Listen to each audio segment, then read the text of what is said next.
Probably the best thing to come from the failed Toyota Scion experiment was the return of the Toyota Corolla Hatchback. Sure, it came back at one point as a Corolla IM, but its official re-arrival came with the debut of the 2019 Toyota Corolla Hatchback. This showed up with a bold new styling, a more powerful powertrain, and a revised chassis. Now, is this thing as good in execution as it is in person and on paper? I spent a week in one to find out.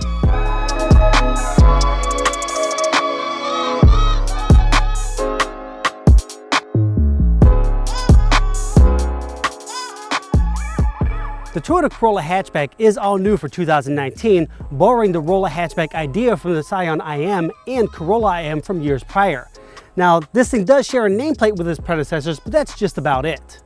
Coming to the front, Toyota installed some nice, sharp, squinty headlights with LED accents that create a nice, distinct nighttime stare here, here, and here. These are connected, of course, by your obligatory gloss black Toyota applique here that flows down into the massive black intake that has a satin chrome surround for a little bit of accent, creating by far the sportiest front end in the entire segment. When you come around back, Toyota tied together the back end and the front end with these squinty taillights. And if you take a really close look at these taillights and put them next to the Toyota Supra, they look very similar to those. But what really sports up this back end, of course, are your faux chrome exhaust outlets here, your black applique on your bumper, the nice forward slant to this glass, and of course, your rooftop spoiler. And this all ties together to create a sharp profile with a longer than normal hood, nice sporty 18-inch wheels, all wrapped up in low profile rubber.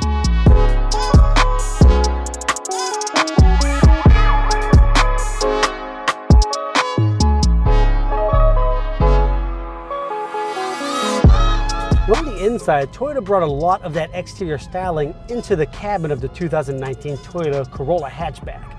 So what you have first of all is an interior that I had to keep reminding myself is part of the Corolla lineup. I've never seen a Toyota Corolla this plush. So you get nice leather seats that are a cream color with cloth gray inserts, and that cream leather also makes its way up here to the dashboard and up on your door panels right here. And also you get some gloss black here and some gloss black down here around your gear shifter. Really what Toyota focused on was making sure there was no hard, scratchy plastic anywhere that you're going to touch. And really the only place I found that kind of plastic is right here along the side. And if you're touching this part, I don't know what you're going for.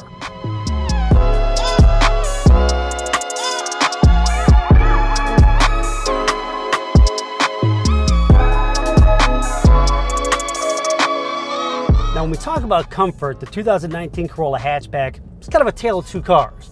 Up front, you have nice, supple leather, you have lots of padding, nice bolstering here on the side that doesn't grab you too tight, gives you kind of a sporty feel, nice steering wheel with nice leather wraps with some good bolsters here.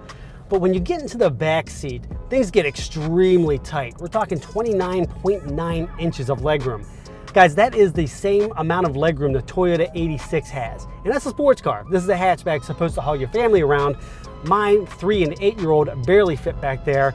And speaking of that limited legroom in the back seat, that is made a little bit worse by the very tiny rear doors. That made getting my son's car seat in the back seat quite a feat. I had to twist it, turn it, angle it just right to get into the slot. And then I got to fit my 5'7" butt back there and try to slam it down to the seat to get the seatbelt down in. And like I said, I'm 5'7", I'm not a big guy, and I had a hard time. So if one of these 5'11", 6-foot people go back there to put that car seat in there, it's going to be a bit of a struggle. And when you get behind that seat, you think maybe that little bit of leg room there is giving you some extra cargo space, a little extra space back there for the kids' stuff. No, not quite. Toyota gave you a whopping 18 cubic feet of space. That's fine for some groceries, but you're never going to fit a soccer bag back there, a hockey bag. So you really got to think hard about this when buying it because it's not really built for your family. It's built more for maybe a college kid who's going to haul around his friends for a while and not really think about a family.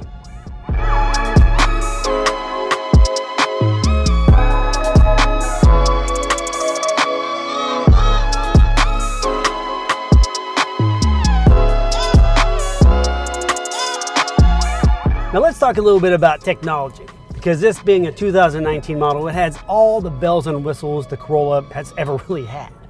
First off, up front here is this 8-inch infotainment system, and it's the InTune 3.0 system.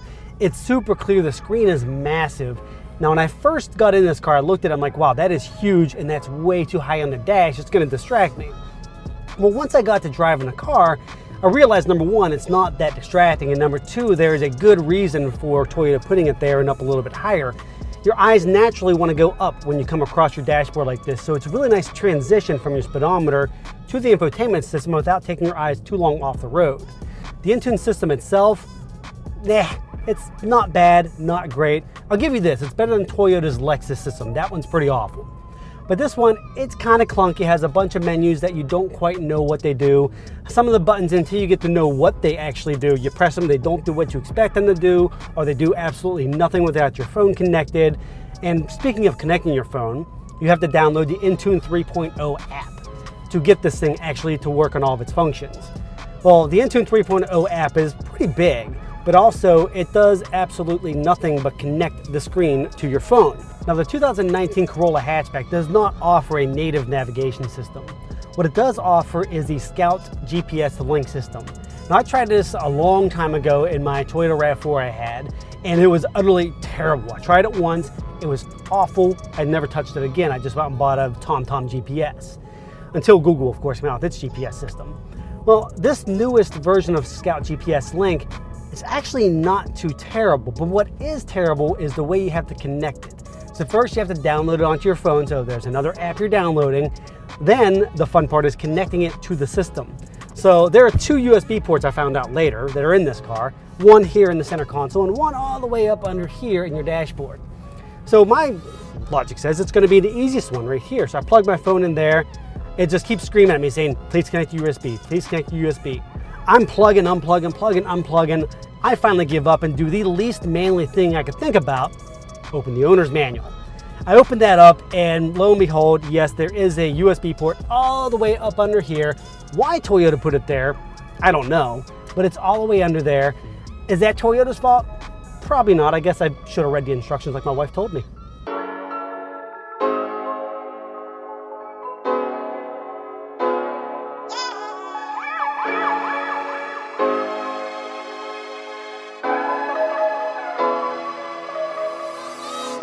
Now, the looks of the 2019 Corolla Hatchback aren't all that's different from the sedan version. It also has a brand new powertrain, a 2.0-liter dynamic force 4-cylinder engine. Now, that's a whole lot of words to say it has 168 horsepower and 151 pound-feet of torque. That crushes the old 1.8-liter Corolla sedan engine by nearly 40 horsepower and over 20 pound-feet of torque. This all connects to a nice 6-speed manual transmission in the tester I have. Now, this isn't some sporty transmission, but it does fall into gear nicely, doesn't grind, it ka-chunks a little bit as you slam it in the gears, but as long as you're smooth with the gear shift, it drops right in with no issues at all. Now, the one problem is this clutch. That has absolutely no feeling. It is very vague as you release it, so you don't really know where it's going to come out until you've driven the car for several weeks. Even a week into this now, I still almost stall it every 50% of the time maybe. So in terms of the powertrain, it's really a nice setup. It's not fast by any stretch, and the peak horsepower and torque come in just over 6,000 RPMs. So sure, you got to wring it out a little bit to get it up there, but once you get this thing going, it just takes the revs and never really complains. In terms of 0 to 60 time, my in-seat butometer says it's roughly about 7.5 seconds, which just is about 2.5 seconds quicker than the old Corolla IM.